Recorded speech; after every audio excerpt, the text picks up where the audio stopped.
Bonjour, bienvenue à tous. C'est un plaisir de vous accueillir à ce webinaire sur la place de la recherche et de l'innovation dans la relance économique, co-organisé par la Délégation générale du Québec à Bruxelles et la Délégation générale Wallonie-Bruxelles à Québec. La pandémie du Covid-19 aura eu des conséquences sanitaires dramatiques d'abord, mais elle aura également affecté nos modes de vie, de travail, d'organisation, de production, affectant ainsi lourdement nos systèmes économiques. Qui dit crise dit également nécessité de rebondir, de se réinventer, de répondre aux demandes dans de nouvelles contraintes et donc d'innover et de créer. L'innovation a ainsi été au cœur de la réponse à la crise et sera aussi indubitablement essentielle dans notre capacité à redémarrer pleinement. Dans ce contexte, nous avons voulu interroger les acteurs de l'innovation au Québec et en Wallonie-Bruxelles. Nous avons voulu les questionner sur le rôle de la recherche et de l'innovation dans la crise et dans la reprise de nos économies. Les interroger sur leurs initiatives, sur leur façon de s'adapter aux nouvelles contraintes, notamment en coopérant à l'international. Nous avons aussi aujourd'hui l'immense plaisir et l'honneur de dialoguer avec plusieurs personnes. Pascale Delcominet, tout d'abord, administratrice générale de Wallonie-Bruxelles International et de l'Agence Wallonne à l'exportation et aux investissements étrangers. Bonjour Pascale. Bonjour Sharon. Éric Dequesne, sous-ministre adjoint aux relations économiques et interministérielles au ministère des Relations internationales et de la francophonie du Québec. Bonjour Monsieur Dequesne. Bonjour. Bonjour.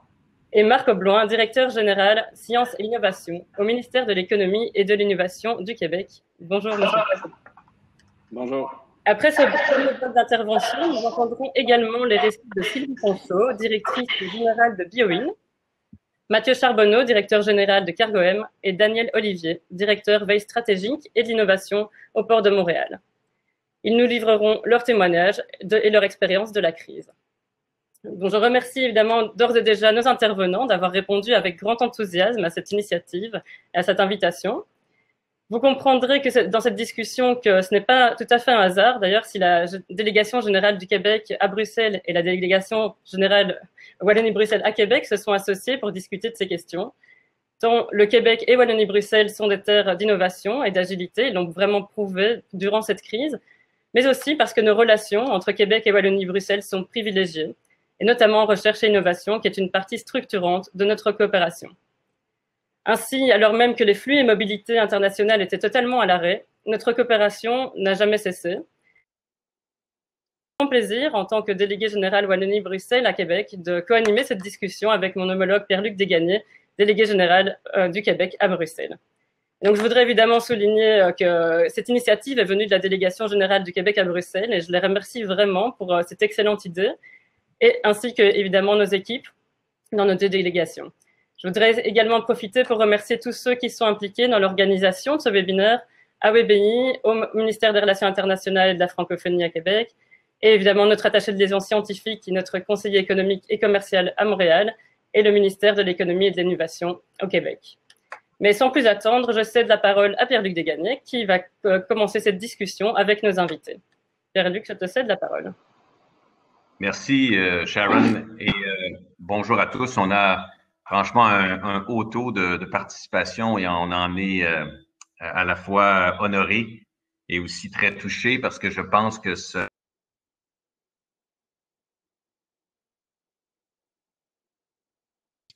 et on ne se lassera jamais de parler d'innovation. Alors, sans plus tarder, on y va. D'abord, Pascal, comment allez-vous? Je remets mon micro, mais je vais bien, Pierre-Luc. Merci. Vous aussi? Merci beaucoup d'être des nôtres, Pascal. Oui, ça va. Alors, je lance immédiatement peut-être la discussion. Vous savez, plusieurs États du monde, plusieurs nations ont identifié l'innovation comme étant probablement le vecteur le plus porteur pour soutenir la reprise qui nous attend et traverser la crise actuelle. Mais j'imagine assez bien que Wallonie-Bruxelles a su donner une saveur à ça, a su donner sa propre couleur à cette innovation-là. J'aimerais vous entendre donc de façon peut-être plus générale, quelle importance vous avez donnée à l'innovation et surtout, comment vous la voyez dans les prochaines années en Wallonie-Bruxelles? J'ai fait une question intéressante, d'autant plus dans la situation actuelle, c'est clair.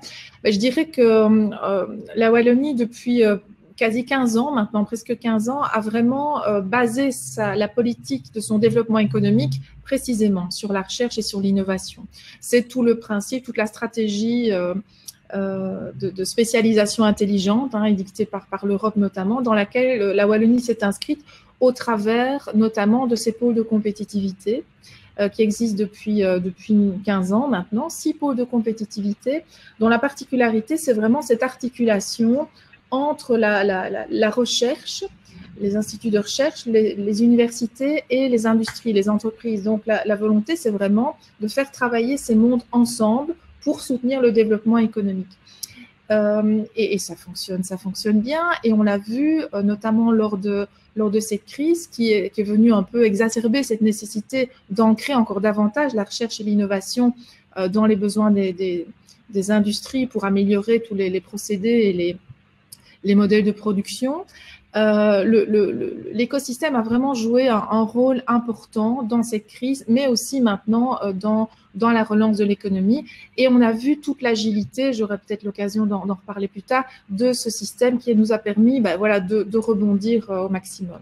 Alors c'est clair que cette crise, vous parlez, vous voyez en webinaire, de l'avenir. Et c'est clair qu'on devra tirer des leçons de cette crise, bien évidemment. On devra revoir la mondialisation certainement et l'envisager de manière plus saine, plus équilibrée, pour avoir en effet développé davantage, c'est une question que tout le monde se pose, une autonomie en termes de filière, de production stratégique. Et c'est clair que dans ce cadre-là, le pari de la recherche, de l'innovation sera un pari important. Et une dernière chose, et puis j'arrête là parce que je serai au-delà de mon quota. Ce qui a été mis en exergue aussi, c'est le curseur entre la créativité et l'innovation. On a eu il y a quelques jours à ce sujet, et où tout le secteur de la recherche, qui est plutôt sur la créativité, en fait, a vu son travail déplacé un peu plus vers l'innovation pour créer vraiment des outils, des modèles, des dispositifs qui répondaient à la crise. Donc ça, c'était intéressant. Donc je pense que ça doit pouvoir aussi nous inspirer pour la suite. Merci, Pascal. C'est effectivement très, très inspirant.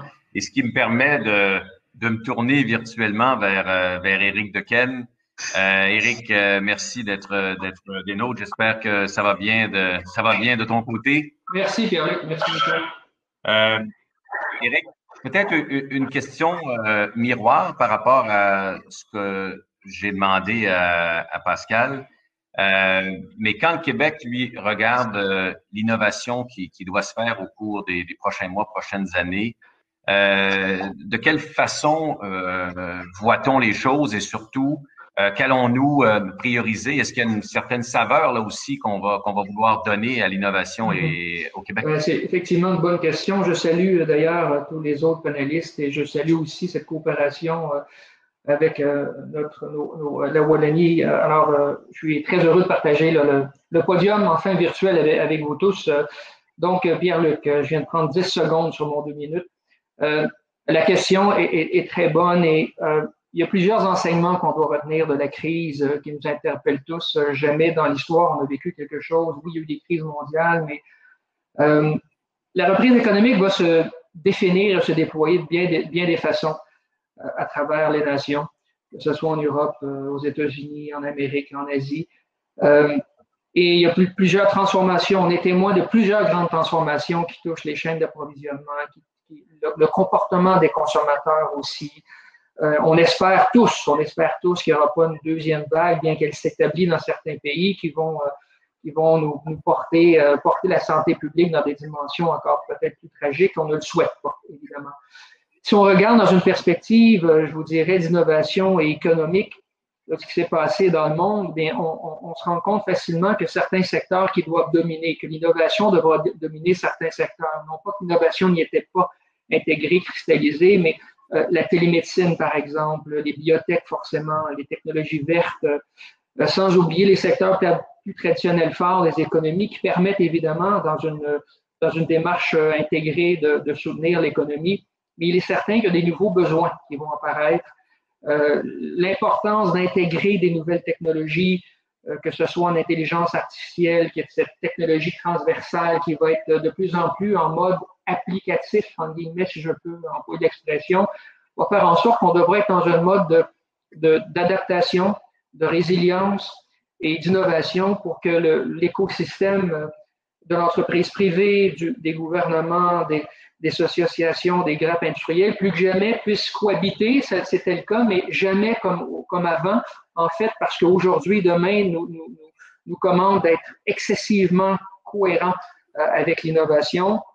On a vu plusieurs entreprises, d'ailleurs, qui se sont retournées rapidement pour pouvoir s'adapter et démontrer beaucoup de résilience pour pouvoir répondre à des besoins de santé publique et pour répondre à la crise en développant toutes sortes de nouveaux produits et en développant des nouveaux processus d'affaires et industriels, parce que l'innovation passe non seulement par la robotisation, l'automatisation, mais aussi par les processus d'affaires nouveaux, adaptés au contexte. Et donc, l'innovation, qui était déjà au cœur des nations, il faut se le dire. Madame Delcomite, vous disiez que c'est un ancre fondamentale dans le développement économique, mais chez nous aussi, mais plus que jamais, l'innovation, dans toutes ses formes, dans toutes ses dimensions, va prendre et les gouvernements comme partenaires aussi fondamentaux. L'innovation sera donc un vecteur de changement, d'adaptation qui nous mènera, on l'espère évidemment, à appuyer une relance qui se voudra mondiale, nationale, locale. Donc, l'innovation sera certainement un vecteur et un trait d'union entre gouvernement, entreprises, enseignement supérieur, universités, associations. Alors, évidemment, ça sera une clé importante de la relance. Merci beaucoup. Merci, Eric. Et là-dessus, je passe la parole à Sharon. Cette première intervention. Avant de reposer la deuxième, tous les participants à ce webinaire auront l'occasion de poser leurs questions via vous avez un onglet questions. Voilà, je vois qu'il y a déjà une première question. On les prendra ensuite à la fin des interventions maintenant. On prendra une série de questions-réponses à la fin de ce premier bloc d'intervention. Mais on les voit bien apparaître, donc ça fonctionne bien. Donc, on a eu évidemment des premières interventions très stimulantes et qui font référence à cet impératif de renouvellement pour la suite et également au renouvellement et à l'innovation qui a vraiment marqué la crise. Ce que je voudrais vous demander à chacun des deux côtés, tout d'abord à Pascal Delcominette et puis à Marc Aubloin, c'est vraiment quelles ont été les initiatives parmi toutes celles qu'on a vues foisonner, quelles étaient les plus marquantes et les plus structurantes et les plus porteuses, disons, de relance et de dynamique positive. Est-ce que vous pourriez citer d'abord Madame Delcominette et ensuite Monsieur Bloin des initiatives particulièrement frappantes? Merci. Alors, je vais démarrer. Tout d'abord, il y a eu un vrai plan de soutien à toutes les démarches en matière de recherche. Il y a eu un plan de 20 millions au niveau du gouvernement wallon en soutien aux activités de recherche et développement. Il y a aussi eu 3 millions dans le cadre d'un fonds de 2 appels à projets soutenus par le FNRS. Projets de recherche fondamentale dans le cadre de la vaccination, du traitement du dépistage ou encore des impacts sociaux de la crise. Donc pas mal de soutien des autorités. Et puis alors, c'est vrai qu'on a vu vraiment un foisonnement d'initiatives qui ont fleuri du côté du monde de la recherche comme du côté du monde industriel et souvent d'ailleurs main dans la main. C'est l'articulation dont je parlais tout à l'heure de ces fameux écosystèmes. Je parlais des pôles de compétitivité. Tout à l'heure, Sylvie Ponchot évoquera certainement des initiatives du pôle qu'elle dirige, BioWin, qui est le pôle des sciences du vivant, qui est un des pôles fondamentaux chez nous en Wallonie. Mais il y a eu d'autres initiatives de pôles de compétitivité. Mecatech, qui est le pôle qui traite de tout ce qui est génie mécanique, a aussi développé des projets avec un centre de recherche qui s'appelle CIRIS chez nous, des projets et l'Université de Liège aussi pour permettre la réalisation de milliers de tests de dépistage. Et puis à côté de cela, on a beaucoup d'initiatives solidaires. Alors, en pointer une, c'est compliqué, mais je peux en citer quelques-unes quand même. Je pense aux Fab Labs, qui sont des espaces collaboratifs de prototypage et qui ont permis la mise au point de ces fameuses visites en plexiglas. Il y a eu aussi pas mal d'entreprises, dont des brasseries, qui ont revu toute leur ligne de production, qui se sont réinventées de manière assez agile pour produire du gel hydroalcoolique, par exemple. Et puis, il y a eu aussi des initiatives comme celle de la société chez nous qui s'appelle AMB Ecostéril, qui est une société qui produit des sortes de gros micro-ondes qui traitent les déchets hospitaliers dans le monde entier et qui a eu d'ailleurs des opportunités importantes durant la crise avec beaucoup de demandes à travers le monde, mais qui au-delà de ça, avec une université, avec un centre de recherche wallon, a mis au point tout un processus de décontamination des masques. Donc on a vraiment vu de belles initiatives de notre côté, aussi des entreprises en 3D qui ont mis en place tout un dispositif de création d'écouvillons ou de pièces aussi. On a tout le secteur de l'aéronautique qui a travaillé sur des pièces qui sont indispensables au matériel dans les hôpitaux, les respirateurs, et des pièces qu'on ne trouve plus, des pièces de remplacement pour que les respirateurs fonctionnent. Et donc, toute l'industrie aéronautique a travaillé à développer ces pièces pour les livrer dans les hôpitaux. Donc voilà, plein de belles histoires solidaires et d'écosystèmes qui a bien fonctionné. Merci beaucoup. Merci beaucoup pour ces exemples effectivement très concrets d'innovation et de partenariat et également d'initiatives extrêmement nécessaires et indispensables durant la crise. Je voudrais maintenant me tourner vers Monsieur Bloin pour entendre aussi certains exemples d'initiatives au Québec qui, je sais, ont également été nombreuses. Pourriez-vous nous en dire un mot? Oui, nous, ce qu'on s'est aperçu dès le début de la pandémie, c'est que on avait beaucoup de chercheurs, autant industriels que académiques, qui voulaient proposer des solutions. Nous avons aussi plusieurs consortiums de recherche qui avaient un intérêt à trouver des solutions à court terme en utilisant l'innovation. Donc, on a créé un groupe, une collaboration entre le ministère de l'Économie et de l'Innovation, donc mon ministère, avec le Fonds Recherche Québec et aussi avec le ministère de la Santé et des Services sociaux. Le but de ça était plutôt que d'avoir 5 ou 6 appels à solutions en parallèle, mais de regrouper toutes ces solutions-là au même endroit. Donc, pour accélérer justement là, l'attribution ou le choix de certaines de ces solutions-là. Donc, ça nous a permis en disons, 2-3 semaines de recevoir plus de 600 solutions potentielles dans différents secteurs. On a mis à contribution nos réseaux. Je parlais de consortium de recherche. Nos entreprises, nos chercheurs sont déjà habitués de travailler en collaboration. Par exemple, on a le MedTech, qui est un consortium de recherche au niveau des technologies médicales. On a le CQDM, qui est au niveau des médicaments. Donc, déjà, notre réseau est habitué de travailler en collaboration. Donc, de ces 600 solutions-là, on en a choisi une centaine qu'on a décidé de financer à très court terme. Habituellement, un appel à solution peut nous prendre plusieurs mois avant de recevoir les projets, ensuite les analyser. Là, à l'intérieur de quelques semaines, on a pu déjà commencer certains projets. Donc, ces projets-là, naturellement, concernaient à la fois les vaccins, donc trouver des nouveaux vaccins, mais aussi plusieurs autres éléments, par exemple au niveau des protections personnelles, mais aussi au niveau de la santé mentale, à la fois des gens du système de santé, mais aussi des gens qui ont été atteints, qui sont atteints de la COVID.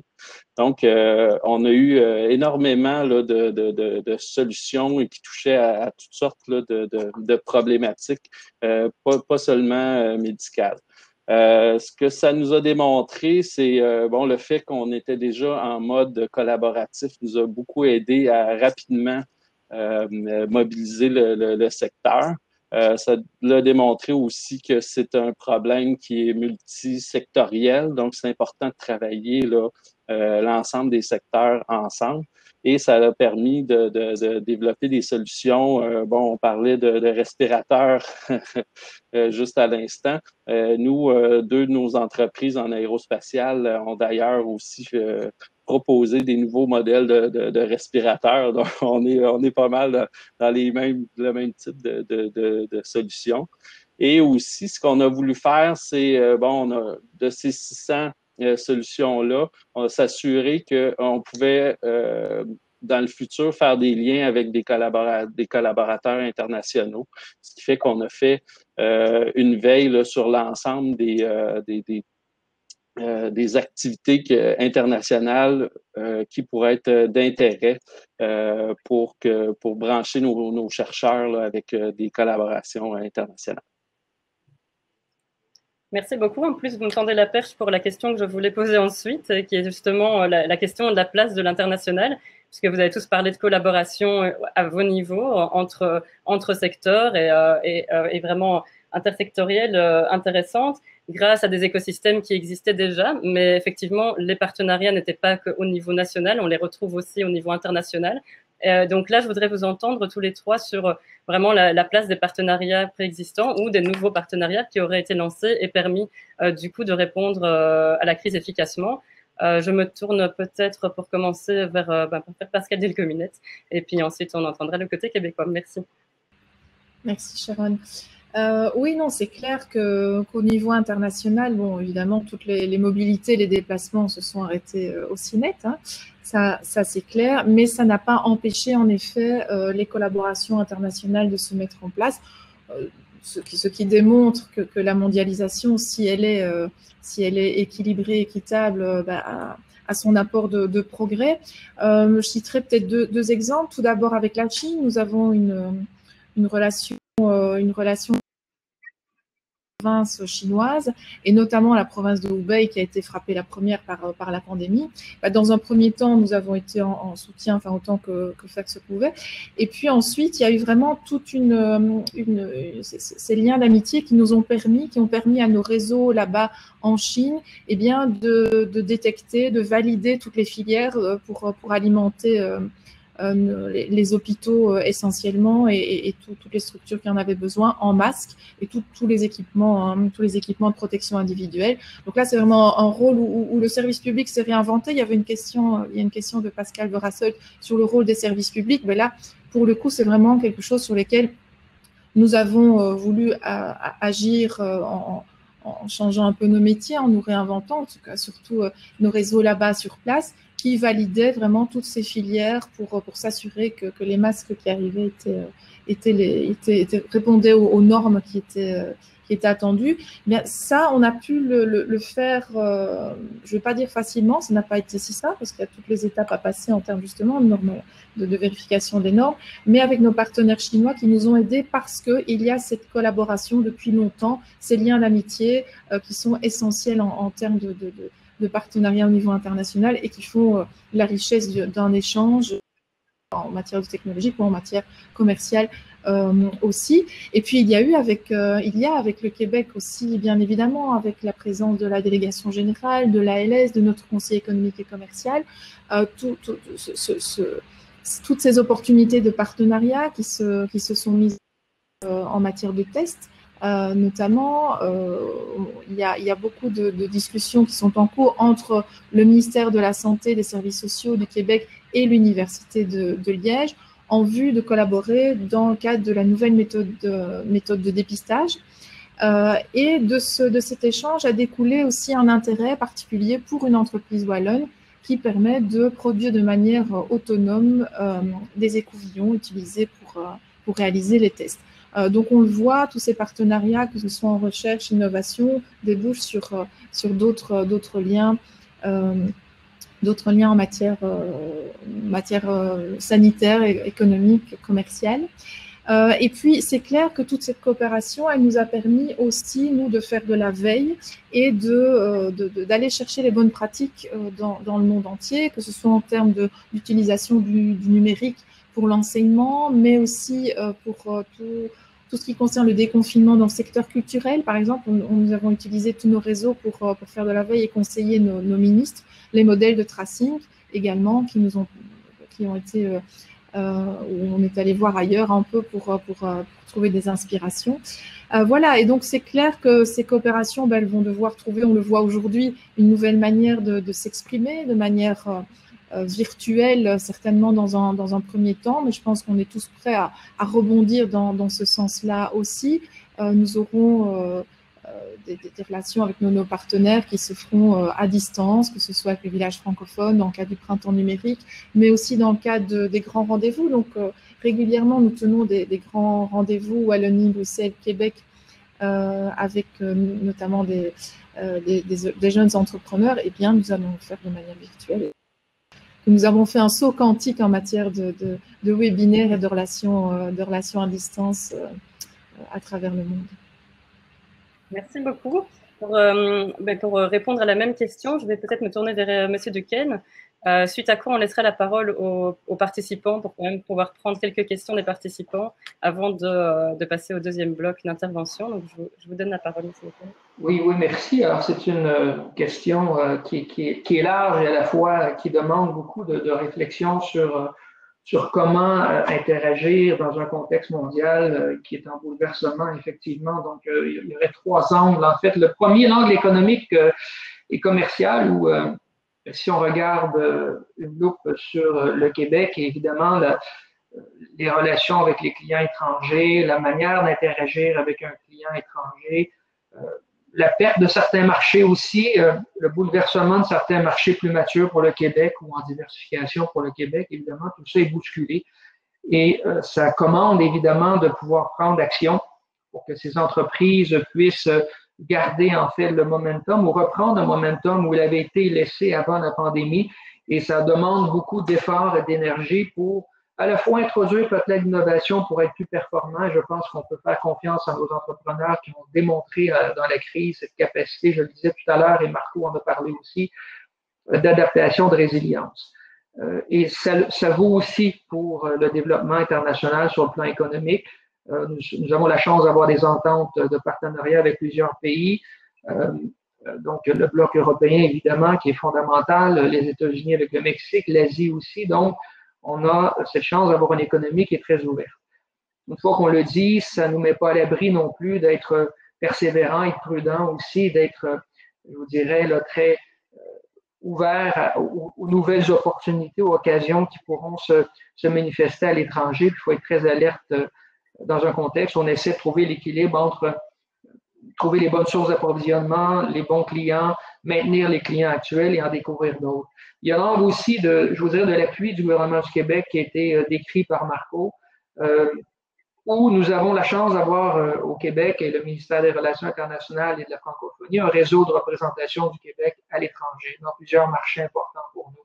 Et la pandémie nous a enseigné, on n'avait pas besoin de la pandémie pour cela, on savait que c'était fondamental au rayonnement du Québec, mais ça nous a permis de mieux comprendre en fait les impacts nationaux dans les pays où nous sommes actifs et de pouvoir identifier des enjeux, des occasions et de besoins nouveaux pour qu'on puisse mettre en lien, si vous voulez, dans une dynamique de partenariat aussi, dans une dynamique collaborative, un arrimage entre des besoins, respectant bien sûr la capacité de livrer d'un pays avec la capacité du Québec, de pouvoir livrer aussi des solutions, mais dans un contexte qui peut être différent, à la fois directement entreprise à entreprise ou entreprise à gouvernement, mais aussi entreprise en B2B, et pour découvrir peut-être que les partenariats, c'est peut-être une voie qui devra de plus en plus être importante et revue à la saveur de la pandémie, que les partenariats seront des moyens peut-être d'accélération de pénétration de marché dans un contexte évidemment multilatéral aussi. Peut-être que le multilatéralisme va prendre une nouvelle dimension dans ce lendemain de crise. Et sur l'importance, on a constaté une chose, c'est que l'interdépendance des pays, des entreprises et des entreprises elles-mêmes est tellement forte, cette interdépendance-là, qu'on ne peut pas la renier et on doit la voir dans un contexte d'amélioration continue, de respect de ces chaînes de valeur qui nous permettent en même temps de diversifier nos sources d'approvisionnement dans un contexte évidemment de performance d'entreprise. Au bout du compte, il ne faut pas oublier que les entreprises ne sont pas des OSBL, n'est-ce pas? C'est des entreprises qui doivent générer des revenus et des profits. Et le gouvernement du Québec a beaucoup été à l'écoute, en fait, des besoins du marché au cours des dernières semaines, des derniers mois, pour pouvoir adapter un peu ces plans de relance au contexte dans lequel se retrouvent les entreprises par des moyens novateurs. On parle d'une chose, Éric, 10 secondes. Je te sais passionné, mais si on veut prendre des questions, faut que je te demande de conclure. Allons-y, on parlera d'automatisation. Alors voilà. C'est bon, merci. Désolé d'avoir interrompu. Merci de me ramener à l'ordre. Les questions s'accumulent, alors je voudrais au moins qu'on permette aux gens de pouvoir les poser. Alors, d'abord, le premier duo auquel je vais m'adresser, c'est peut-être Marco Blouin et Pascal Delcobinette. Ça concerne les efforts de R&D et des efforts en innovation quand on se compare à d'autres pays ou quand on se compare à d'autres nations, tout ça, bien entendu, proportionnellement à ce qu'on présente en termes de population, mais peut-être en débutant par Marco. Quand on regarde l'argent investi en innovation par rapport au PIB au Québec, est-ce qu'on est dans une bonne moyenne? J'imagine qu'il y a encore du travail à faire, mais quand on se compare, par exemple, soit au reste du Canada ou aux pays de l'OCDE, où est-ce qu'on se situe à peu près? Activer mon micro, ce qui va être plus facile. Donc, au niveau de la R&D, j'ai pas les derniers chiffres, mais au niveau PIB, on devait se retrouver autour de entre 2,2 et 2,3 du PIB, ce qui nous classe quand même dans les pays là, disons qui consacrent beaucoup d'efforts au niveau de la R&D. Ce qui est peut-être différent des pays qui sont les plus performants, c'est que les principaux investissements au niveau R&D proviennent de fonds publics. Donc, nous, notre défi, c'est d'inciter de plus en plus les entreprises à faire des investissements au niveau de la R&D. C'est pour ça qu'on a mis en place là, dans les dernières années ce qu'on appelle les regroupements sectoriels de recherche industrielle. Donc, c'est des consortiums de recherche qui mettent en lien des expertises académiques avec des besoins industriels. Donc, on travaille à ce que ce pourcentage-là augmente pour viser les 3% de PIB là, au niveau des investissements en recherche.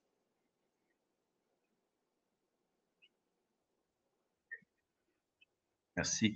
Puis ça me permet probablement de faire le lien avec Pascal compte tenu d'un des sujets qui a été abordé. Mais Pascal, évidemment, je me doute là, que je ne veux pas vous demander des chiffres hyper précis, mais quand vous regardez un peu ce que Wallonie-Bruxelles fait en termes d'innovation, est-ce qu'actuellement l'effort est au bon niveau ou est-ce qu'il reste encore des choses à faire? Donc en Wallonie, on me dit que c'est à peu près un peu plus de 2%, en effet, aussi du PIB. Je pense qu'il y a une bonne articulation, en tout cas, entre de plus en plus de dialogue entre la recherche fondamentale et la recherche appliquée. Là, le chemin est tracé. Et c'est vrai que tout le travail qui a été mis en place dans le cadre des pôles de compétitivité dont je parlais tout à l'heure, depuis 15 ans, fait en sorte que cette articulation entre l'investissement public en termes de recherche et l'investissement privé est de plus en plus cohérent et se met en place en effet de manière plus complémentaire. En tout cas, c'est ce que vise précisément ce fonctionnement des pôles de compétitivité qui font l'objet de 2 appels par an. Essentiellement sur des investissements, mais essentiellement sur des projets de recherche et développement. Et donc, toujours justement dans une complémentarité entre le soutien public et l'investissement privé de l'autre côté. Merci, Pascal. Je vais enchaîner avec vous sur la seconde question qui nous vient également du public. Puis, c'est avec ça peut-être qu'on pourra terminer cette première partie ou ce premier bloc, compte tenu du fait qu'il y a d'autres panélistes là, qui nous attendent. Mais je m'adresse à vous, Pascal, et peut-être à Éric Dequesne par la suite.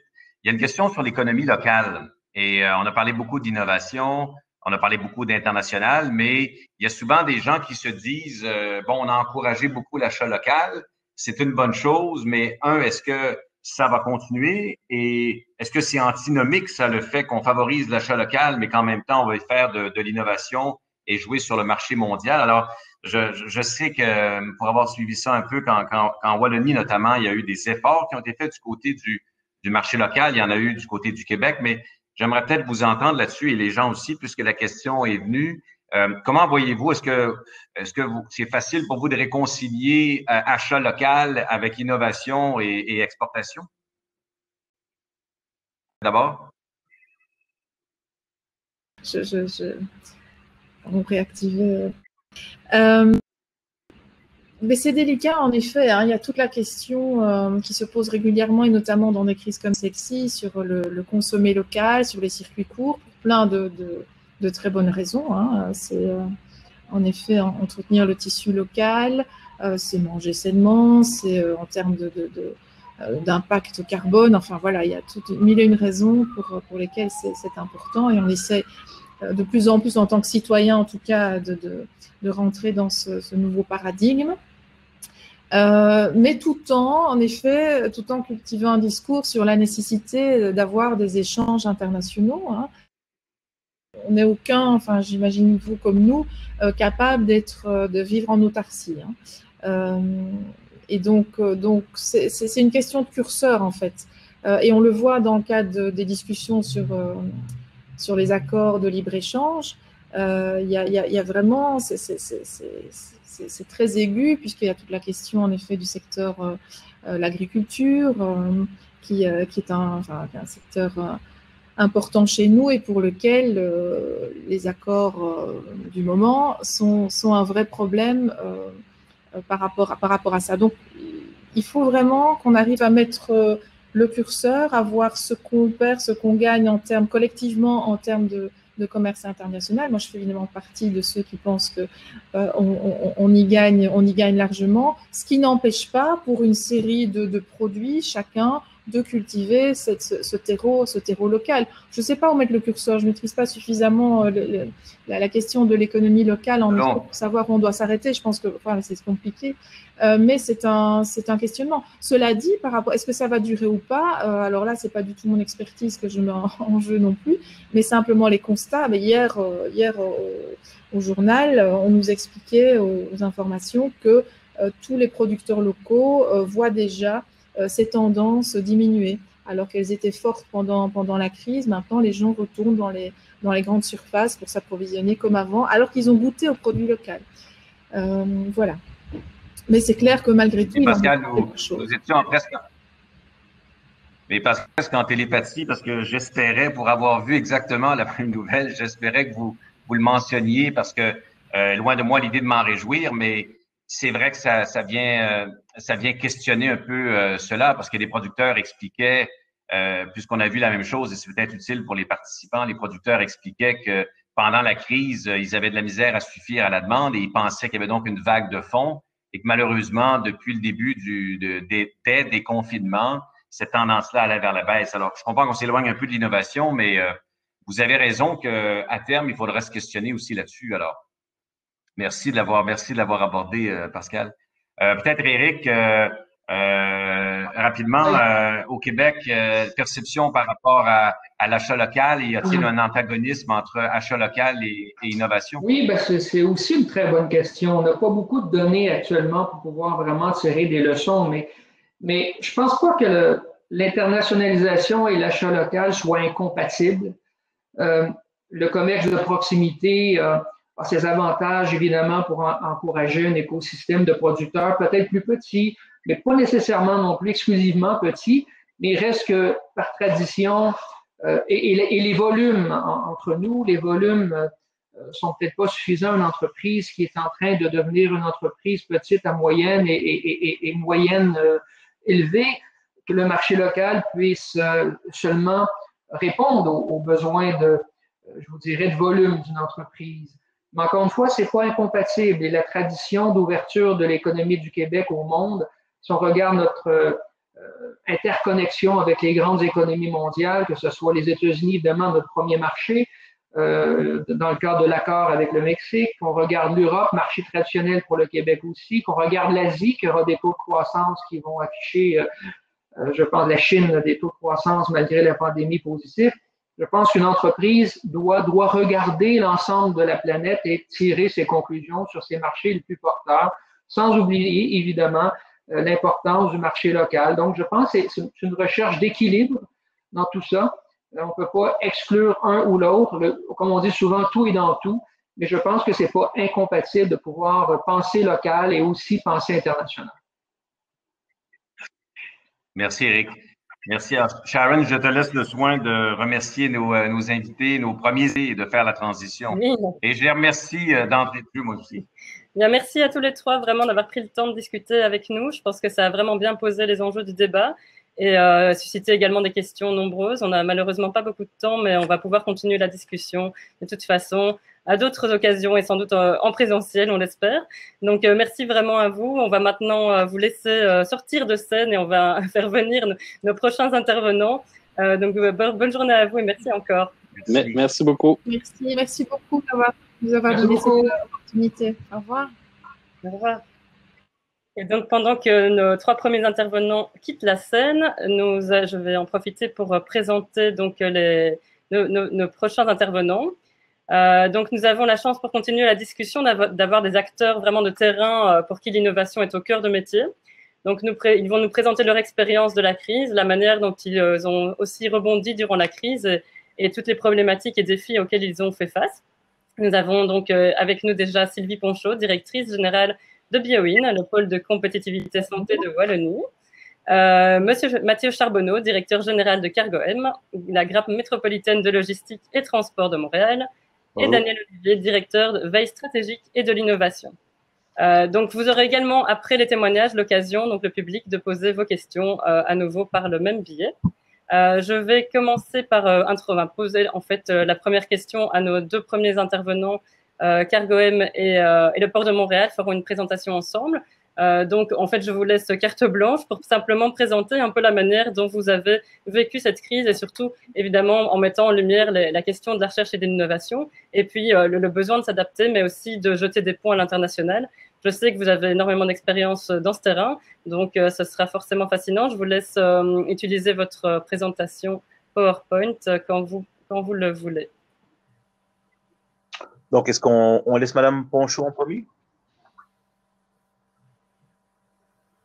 On va commencer par vous, par Cargoem et le port de Montréal. D'accord, merci. Et merci beaucoup de l'invitation. Je sais qu'on va être quand même un petit peu pressé dans le temps, donc je vais aller quand même assez rapidement.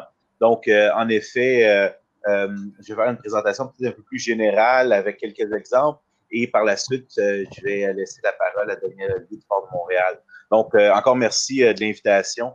Très intéressant au niveau de la conversation jusqu'à présent.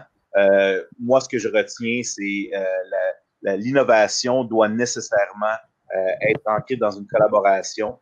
Et au niveau de la grappe de Cargo Montréal que je vais vous présenter en quelques minutes, c'est la base vraiment de notre regroupement de collaboration tant locale qu'internationale. Mais par la suite, l'élément important, c'est d'amener cette innovation sur le terrain. Donc, une mise en œuvre avec un projet concret. Et c'est là, je crois, qui est la clé de succès pour plusieurs projets.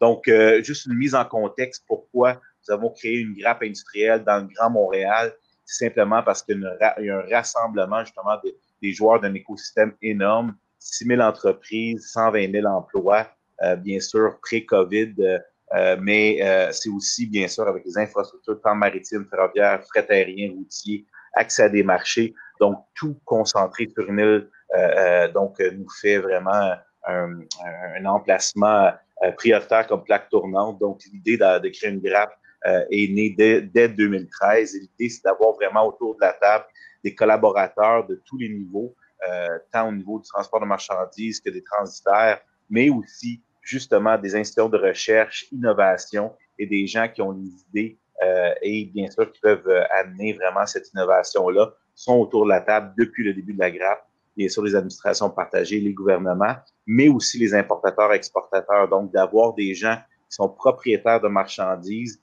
On avait une question tantôt sur la tendance au niveau du marché local. Donc, c'est important d'avoir des gens qui ont vraiment le pouls à ce niveau-là pour voir ces tendances-là et d'appliquer justement des actions concrètes pour aider, notamment au niveau du marché local. On le voit, une des actions qui va être importantes dans les prochains mois, prochaines années, c'est d'avoir des infrastructures aussi. Donc, d'avoir des centres de distribution qui sont partagés pour les plus petits importateurs, exportateurs, justement, pour avoir accès à des marchés locaux. Donc, justement, cette infrastructure-là va être nécessairement importante. Donc, je sais que j'ai des vedettes avec moi là, sur la participation. Là, donc, l'idée, c'est de participer, de collaborer avec des joueurs internationaux, comme je le mentionnais. Nous, on a la chance de travailler avec Logistique in Wallonia. Bernard Piette est avec nous. C'était en fait notre dernier événement avant la crise. L'idée, c'est d'amener le programme Lean and Green au Canada, un programme que vous avez en Europe, en Belgique, bien sûr, qui certifie les chaînes logistiques au niveau des économies de gaz à effet de serre. C'est un programme qui est mis en place dans les Pays-Bas par Connect.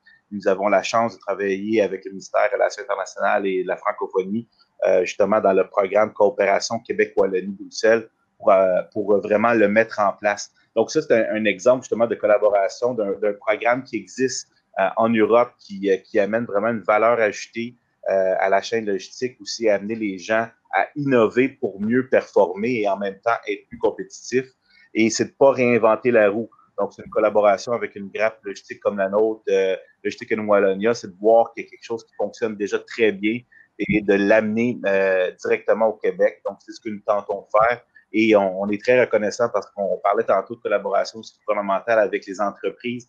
Et c'est souvent là que ça prend une poussée à ce niveau-là. Donc, une subvention de base qui permet aux gens de la Wallonie de venir nous présenter le programme concrètement à des entreprises d'ici. Ça a été l'élément déclencheur. Donc, c'est vraiment un exemple concret que on va mettre en place. Bien sûr, la crise a ralenti un peu le procédé, mais dès le début 2021, on va mettre en place un projet pilote au niveau du Québec pour le programme Lean and Green, exactement comme ils ont en Europe. Donc, c'est un exemple concret de collaboration internationale qui amène rapidement des fruits sur le terrain.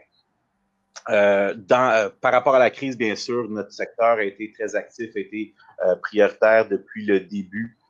L'idée d'une grappe, c'est vraiment de collaborer, de pouvoir partager de l'information. Donc, on est devenu un vecteur aussi pour le secteur, pour vraiment partager de l'information. On a participé et on participe énormément à des tables de relance aussi, tant au niveau municipal, provincial que fédéral. Donc, encore là, le lien avec tout le secteur privé, on peut être la voix de ce secteur-là et d'amener ces préoccupations-là.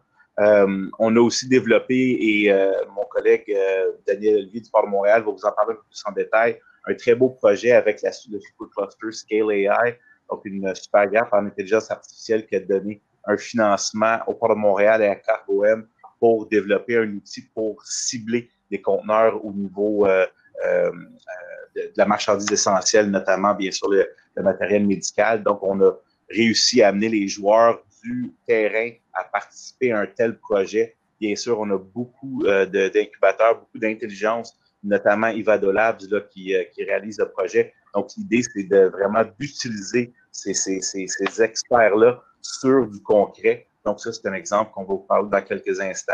Bien sûr, aussi, le rôle de grappe, c'est de démontrer les capacités et de répondre aux enjeux. Lors du début de la crise, on avait un enjeu de capacité au niveau des espaces d'entreposage. Donc, on s'est porté volontaire pour faire une recension, voir qu'est-ce qui était disponible et de redistribuer cette information-là aussi. Donc, l'idée, c'est toujours d'être à l'affût des besoins concrets et de répondre rapidement. J'ai mis le logo, on parle de plusieurs outils. Marco en faisait mention tantôt. Les zones d'innovation s'en viennent aussi au niveau du Grand Montréal. Donc, c'est un autre projet là, qui va pouvoir utiliser vraiment les technologies et les entreprises privées pour justement collaborer à ce niveau-là. Donc, c'était ma petite présentation. Je crois qu'on va avoir une période de questions par la suite. Je vais maintenant mettre la présentation de Daniel Olivier. Merci. Merci Mathieu, merci à tous. C'est un plaisir d'être avec vous aujourd'hui. J'aimerais prendre quelques minutes, évidemment le temps presse, mais quelques minutes pour vous présenter un très beau projet d'innovation qui est issu d'un partenariat à l'issue de la crise COVID-19 qu'on vit actuellement. Donc, Mathieu, si tu veux bien passer à la prochaine slide, merci. Avant de décrire le projet, quelques mots rapides sur le port de Montréal. Évidemment, port de Montréal, deuxième port en importance au Canada, cinquième port à conteneurs sur la côte est nord-américaine. On a enregistré l'an dernier une année record, donc de 41 millions. Un port très diversifié, 40% de son tonnage en conteneurs, 40% en vrac liquide, produits pétroliers, etc. et 20% en vrac solide. En plus des croisières, donc c'est un marché aussi là, qui est malheureusement là, dû à la crise qui va souffrir en 2020. Le premier trimestre, malgré tout, était bien démarré. Donc, vous voyez les chiffres dans le petit tableau bleu là, du bas de la diapo. Par contre, les trafics ont vraiment souffert en avril et en mai. La raison est simple, c'est à cause des temps de transit, des conteneurs qui proviennent d'Asie, même d'Europe, peuvent avoir un cycle d'inventaire de commandes et de temps de transit d'une quinzaine à environ 45 jours. Donc, la crise nous a frappé un petit peu plus tard à cause de ça. Donc, c'est le propre du transport maritime. Si on passe à la prochaine slide, Mathieu. Alors, par contre, le port joue un rôle très, très important dans cette crise, vous le savez. Comme le Canada, comme plusieurs pays, vivent une crise d'approvisionnement actuellement pour tout ce qui est le matériel critique et médical.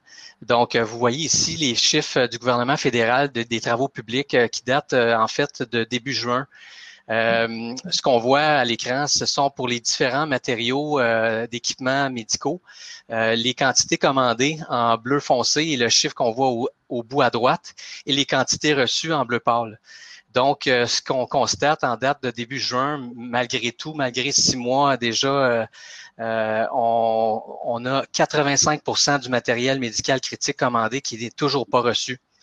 Alors, ce matériel-là, évidemment, lorsque le sens d'urgence était à son maximum, mars-avril, nous parvenait par avion, mais de plus en plus va nous parvenir par bateau. Donc, le port de Montréal avec Cargo-M, ces deux opérateurs des terminaux et Scale AI et Ivado Labs, notre fournisseur et partenaire en intelligence artificielle, s'est associé pour créer un projet. La prochaine slide, s'il te plaît, Mathieu. Merci. Pour identifier et accélérer le traitement des conteneurs qui contiennent des matériaux médicaux d'urgence et s'assurer que ces conteneurs-là ne restent pas sur le quai et restent sur le quai le moins longtemps possible. Donc, on en appelle à l'intelligence artificielle. Alors, au mois de fin mars, Scale AI, la super grappe d'innovation à Montréal dont faisait référence Mathieu, a fait un appel de proposition d'urgence pour appliquer l'intelligence artificielle à la résolution de la crise. Alors, le port de Montréal, avec Cargo-M et ses opérateurs, a répondu à l'appel et on a obtenu du financement pour mettre ce projet-là en branle. Il consiste en quoi exactement?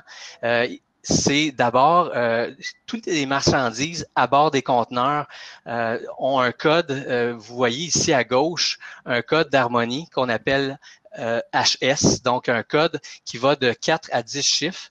Donc, si c'est un masque N95, il y a un code associé à ça. Il y a aussi une description textuelle.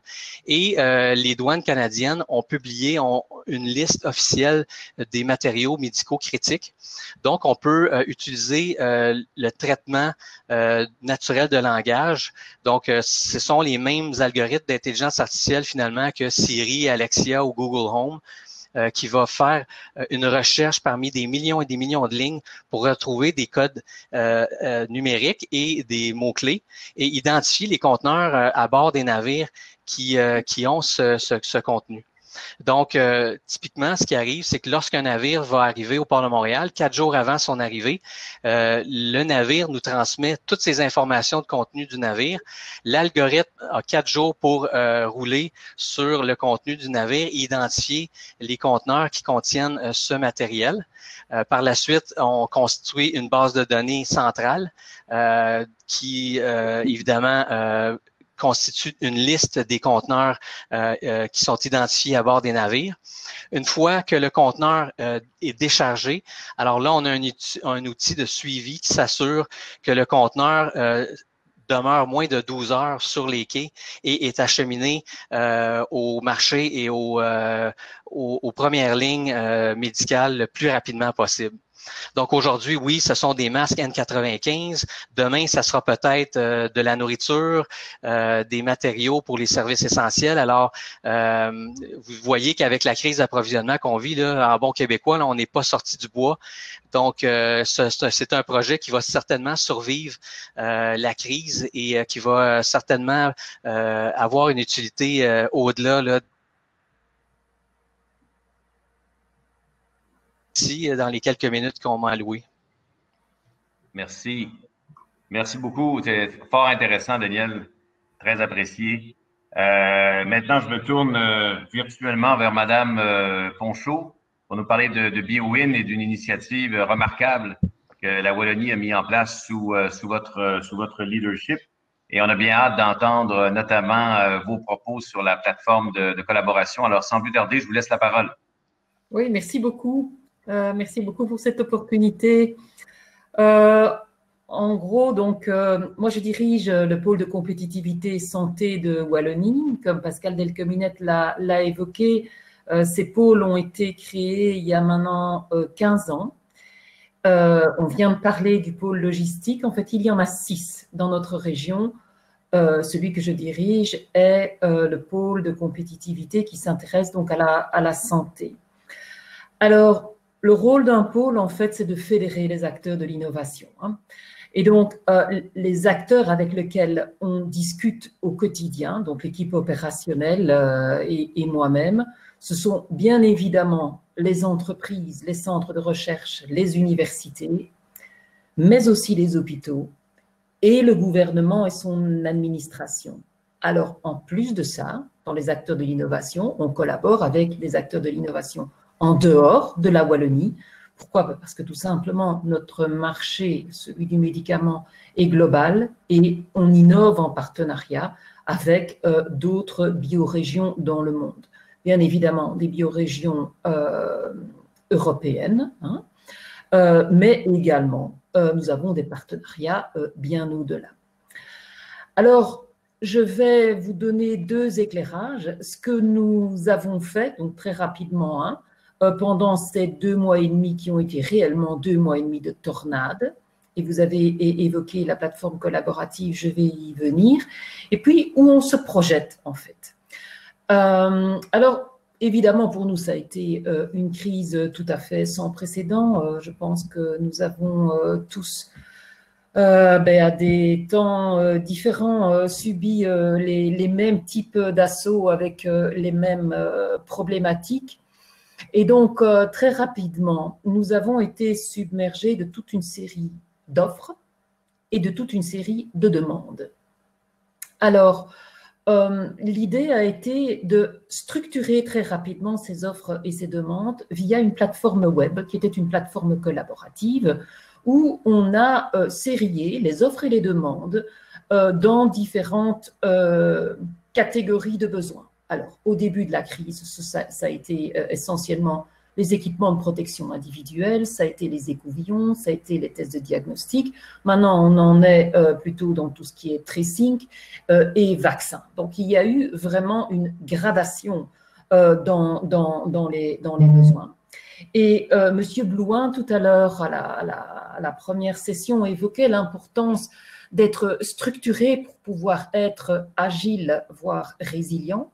Je dirais que le fait que nous ayons été structurés en réseau, c'est-à-dire qu'on a tissé pendant 15 ans de notre existence des relations de confiance avec tous les acteurs de l'innovation, les entreprises, les universités, les hôpitaux, les sociétés de services, le gouvernement, a fait que nous avons pu répondre extrêmement rapidement. Et je dirais qu'en 2 mois et demi, nous avons réussi vraiment des performances assez incroyables. Le gouvernement, par exemple, nous a appelé pour nous demander de développer avec le tissu industriel une fabrication de masques chirurgicaux. Ça a été une entreprise sans précédent, nous y sommes parvenus. À un moment donné, les écouvillons ont manqué. On a collaboré avec des sociétés de l'aéronautique. Il a fallu les mettre en rapport avec des hôpitaux pour valider ces écouvillons. Ensuite, rentrer en contact avec les autorités qui, en Belgique, font des marquages, le marquage CE. Et avant ça, bon, il a fallu faire des testings auprès d'utilisateurs. Et donc, je dirais que ce qui est très important, me semble-t-il, c'est d'arriver à vraiment bien structurer l'écosystème, tisser une relation de confiance avec les différents intervenants pour pouvoir répondre extrêmement vite à la demande. Alors, à ce niveau, je dirais que nous avons bénéficié, on ne trouve pas tout en Wallonie, c'est une région qui est très active dans notre domaine, mais nous avons pu bénéficier d'un réseau très précieux sur lequel on s'est appuyé, qui est le réseau des agents de liaison scientifique. Alors, pour le Canada, nous avons Adrien Sellez qui nous a aidés dans toute une série de contacts que nous voulions déployer au Canada, mais des agents de liaison scientifique, nous en avons à tous les coins, enfin presque à tous les coins du globe, et nous nous sommes appuyés sur ce réseau. Et de même, le réseau, évidemment, de certains prestataires de l'AWEX, parce que tout simplement, dans une crise comme celle-là, il est absolument impossible de répondre à tout sans collaborer avec l'extérieur. Donc, je dirais que cette plateforme collaborative nous a permis de structurer les choses, de répondre rapidement à la demande. Maintenant, cette plateforme existe toujours et je dirais qu'au-delà de la crise et au gré des calls qu'il va y avoir, notamment au niveau de l'Union européenne, mais d'autres types de calls, nous avons déjà la possibilité de mettre en contact différents types d'intervenants. Donc ça a été vraiment, je dirais, très profitable. Alors, la phase aiguë est passée et donc l'idée, c'est de se dire, mais économiquement, comment est-ce que notre secteur s'en est tiré et où est-ce qu'on va exactement aujourd'hui? Alors, il faut dire que notre secteur est un secteur très important économiquement pour la région. Donc, c'est 50 000 emplois directs et indirects. Ça représente 27% notre secteur du poids des exportations. Le secteur privé investit annuellement environ 1,2 milliard dans la R&D dans notre secteur, et à cela, il faut ajouter tous les investissements publics. Donc, je dirais que notre secteur est un moteur de l'économie régionale. Enfin, il l'était avant cette vague. Alors, aujourd'hui, je dirais que ce secteur a traversé évidemment des difficultés, notamment par l'arrêt des essais cliniques, mais il s'en sort plutôt renforcé. C'est-à-dire qu'à l'heure actuelle, notre pays est très réputé, je dirais, pour la fabrication de vaccins, et plusieurs de nos membres ont été sollicités pour la production industrielle de vaccins. Alors, il y a une concentration aujourd'hui de prestataires qui sont impliqués soit dans les essais cliniques, soit dans la production industrielle de vaccins avec des collaborations, bien évidemment. Ce qui fait que notre secteur recrute en masse. Il y a des essais cliniques qui vont démarrer en août. La production de lot a déjà commencé au moins chez Johnson & Johnson, commencera en août tout près de chez nous, là en Wallonie, chez Novacep, qui a eu un partenariat avec AstraZeneca. Donc, je dirais que c'est un secteur qui, au niveau de l'emploi, pour l'instant, recrute massivement, mais essentiellement pour la production des vaccins.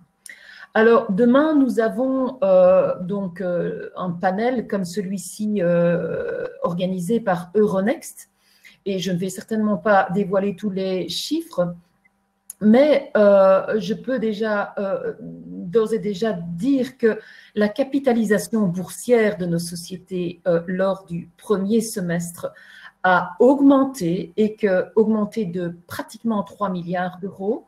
On est aujourd'hui fin mai, en fait. On était à une capitalisation boursière de 21,5 milliards d'euros. Et cette capitalisation boursière de toutes les biotech belges représente 74% de la capitalisation boursière des biotech de toute l'Europe. Donc, vous imaginez le bond que nos sociétés ont fait pendant ces 6 mois. Alors, il y a évidemment une lourde responsabilité à continuer à développer cette innovation et accompagner le mouvement. Alors, à ce titre-là, le pôle a décidé de réfléchir à 2 gros chantiers stratégiques que nous souhaitons développer pendant les 3 années qui vont venir.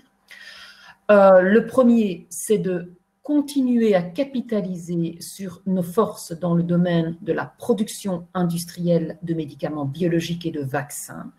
Nous avons historiquement des forces là-dedans, nous avons des compétences, nous avons des talents et nous avons un fort réseau d'entreprises qui peuvent répondre à ces défis. Et donc, nous voulons maintenant compléter des chaînes de valeur parce qu'on voudrait bien attirer des sociétés pour fabriquer des médicaments biologiques qu'on ne fabrique pas encore chez nous pour encore davantage consolider nos acquis. Donc, c'est un chantier très industriel que nous menons avec le privé. Ça, c'est un des chantiers. Il y en a un second qui est un chantier de plus long terme. Nos hôpitaux ont énormément souffert pendant cette crise et nous aimerions arriver à décloisonner le monde de l'hôpital et le monde de l'entreprise en essayant de stimuler l'innovation qui associerait les acteurs de ce terreau biotech qui est très fort avec les acteurs de l'hôpital. Donc, trop souvent, on a opposé, si vous voulez, les logiques du public et du privé.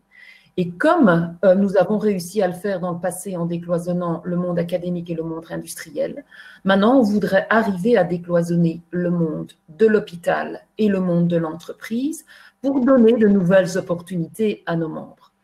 Alors là, j'ai un appel du pied à faire par rapport à tous nos collègues canadiens. Il y a un chantier pour lequel nous aurions besoin de vous, c'est toute la problématique de la digitalisation des hôpitaux. On a vu pendant cette crise que nous étions très en retard.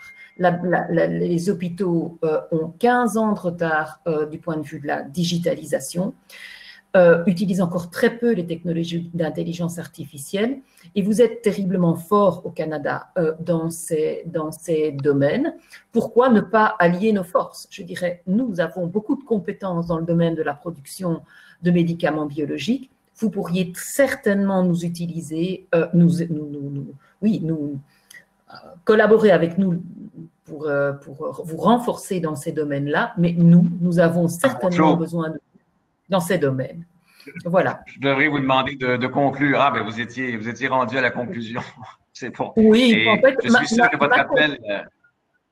Voilà, c'est un appel du pied, ma conclusion. C'est bon. Vraiment un appel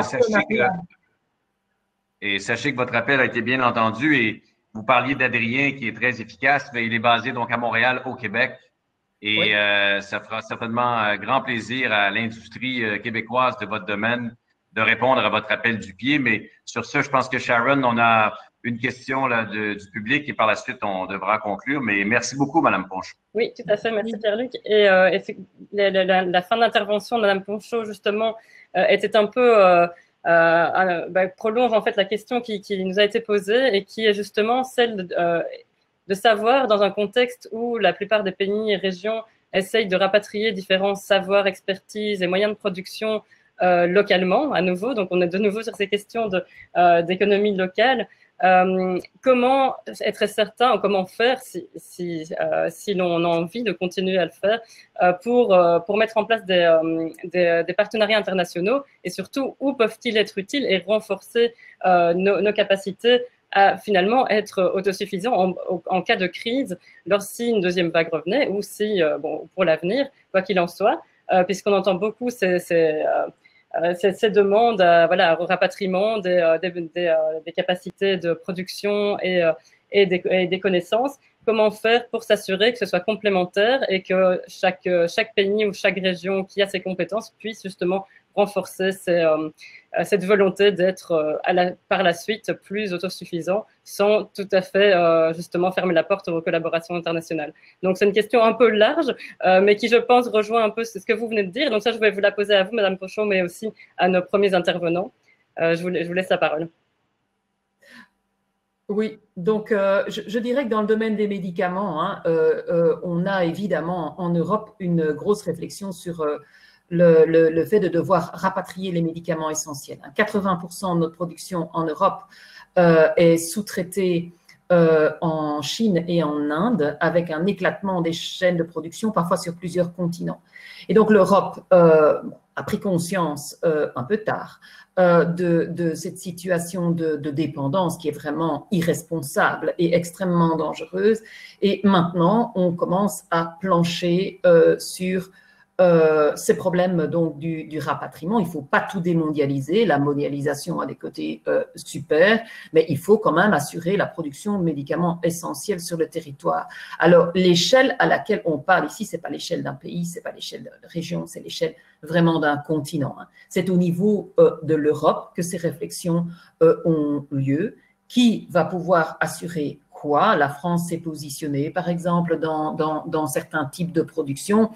Je dirais que, en tout cas, pour ce qui est de notre région, ce qui est certain, c'est qu'il serait intéressant de capitaliser déjà sur nos atouts. Nous avons des atouts dans le domaine de la production des médicaments biologiques, donc ça, c'est très bien.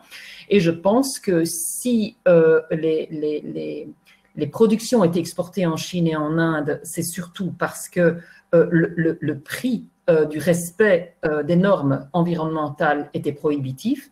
Nous devons rapatrier en essayant de produire de façon plus verte et de façon plus efficace.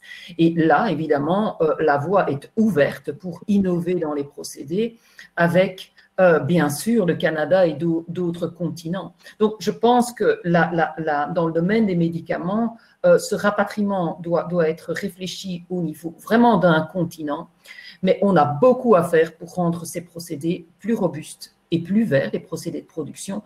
Et là, on a un champ d'investigation énorme. Et de nouveau, dans ces procédés de production, l'intelligence artificielle est extrêmement utile. Donc, il y a matière à collaboration. Et bon, je crois qu'il va y avoir des financements, parce que tout le monde a pris conscience de cette dépendance, chez vous certainement aussi. Donc, espérons que ce soit un terrain de jeu utile pour nos acteurs. Merci beaucoup. Je me tourne maintenant vers Mathieu Charbonneau et Daniel Olivier, si vous voulez réagir également. Oui, Mathieu, si tu me permets, peut-être quelques mots plutôt. Écoutez, d'abord le paradoxe local international. Donc, un port, d'abord, c'est un instrument de commerce international, mais qui aussi supporte son économie locale. Donc, nous, depuis la nuit des temps, on vit avec ce paradoxe-là. On est très à l'aise avec. En innovation, d'ailleurs, il s'exprime très bien. On a des partenariats à différentes échelles. Alors, d'abord, à un niveau local, nous sommes associés au Santec de l'ETS. Donc, c'est un des accélérateurs les plus reconnus au Canada d'innovation. On travaille avec des jeunes startups locales, donc du talent très local à développer des applications numériques dans le contexte des ports, du port de Montréal. Donc, oui, on supporte le talent local, tout ça. Donc, c'est très appliqué. Mais aussi, à une échelle internationale, nous sommes membres d'un rassemblement qui s'appelle Chainport, qui est la seule association de ports intelligents au monde dans laquelle on partage beaucoup les meilleures pratiques et on partage beaucoup d'innovations conjointes. Par exemple, actuellement, on est à travailler sur un projet de développer un toolkit ou une boîte à outils, un coffre à outils, je devrais dire, pour toutes les solutions numériques, meilleures pratiques pour la gestion de crise. Alors, comment les ports de Anvers, Rotterdam, Singapour, Montréal, Barcelone, etc. Quelles sont les solutions numériques qu'ils ont amenées pour gérer la crise? Donc, vous voyez que les partenariats en innovation pour nous s'échelonnent sur différentes échelles géographiques. Alors, on vit très, très bien ce paradoxe-là. Et peut-être de mon côté, juste pour compléter, moi, je vois l'importance vraiment de cette collaboration-là aussi des joueurs. On a beaucoup de joueurs qui peuvent nous aider. Les bureaux du Québec à l'international, Investissement Québec, nous dans le Grand Montréal avec Montréal International. Donc, qui ont ces liens-là avec l'international, mais il faut comprendre les besoins de la chaîne logistique. Donc, est-ce qu'on peut rester local ou on a besoin vraiment au niveau de l'international? Donc, d'avoir les joueurs qui ont les produits autour de la table, qui produisent, les manufacturiers, c'est hyper important, mais aussi les gens qui transportent cette marchandise-là. Donc, les joueurs de la chaîne logistique, les transitaires, les lignes maritimes au niveau du rail, du routier, ont aussi les connaissances de la chaîne logistique et peuvent aider lorsqu'on a un besoin de combler certains manques au niveau de la chaîne. Donc, moi, je ramène cette collaboration-là, tant au niveau international que local. Pour la relance, ça va être hyper important d'asseoir tous les joueurs du privé comme du gouvernement aussi. Merci, Mathieu. Merci à tout le monde. Ça s'est passé tellement vite qu'on a un peu dépassé notre temps, mais je ne crois pas que les participants vont nous le reprocher puisque la participation est demeurée très bonne jusqu'à la fin. Tu as eu avec plaisir, d'abord pour remercier tous les intervenants d'aujourd'hui. D'abord du côté de Wallonie-Bruxelles,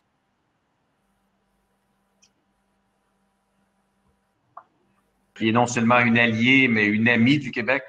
Et je sais qu'elle aime beaucoup ce titre-là et je la remercie. Madame Ponchot qui a su aussi nous passionner et nous lancer un défi. Et on le retient bien que vous seriez très ouverte à des solutions digitales québécoises. Alors, on retient ça. Et du côté québécois, merci à Éric Dequesne, bien sûr, le sous-adjoint, à Marco Blouin, qui devait d'ailleurs nous visiter en mars dernier et qui a dû reporter son séjour en raison de la pandémie, mais je suis sûr que Marco va se reprendre. Et bien entendu, Mathieu Charbonneau et Daniel Olivier, merci aussi de votre participation. Inutile de vous dire que vous êtes toujours les bienvenus parce que nous sommes situés sur le territoire de 2 très grands ports européens. Alors, vous êtes toujours les bienvenus également. Et merci à toi, Sharon, d'avoir, disons, au bon, accepté cette proposition-là de la délégation générale du Québec à Bruxelles. On espère que ça a plu à tous les participants. On peut souhaiter, je pense, Sharon, peut-être de temps à autre, répéter l'expérience de s'y regarder sur toutes sortes de sujets. Alors, merci à tous et je vous souhaite une très agréable fin de journée pour les gens qui sont en Belgique et pour les gens qui sont au Québec. Un très bel après-midi. Merci à tout le monde. Merci. Bonne soirée, bonne journée. Merci. Au revoir. Au revoir.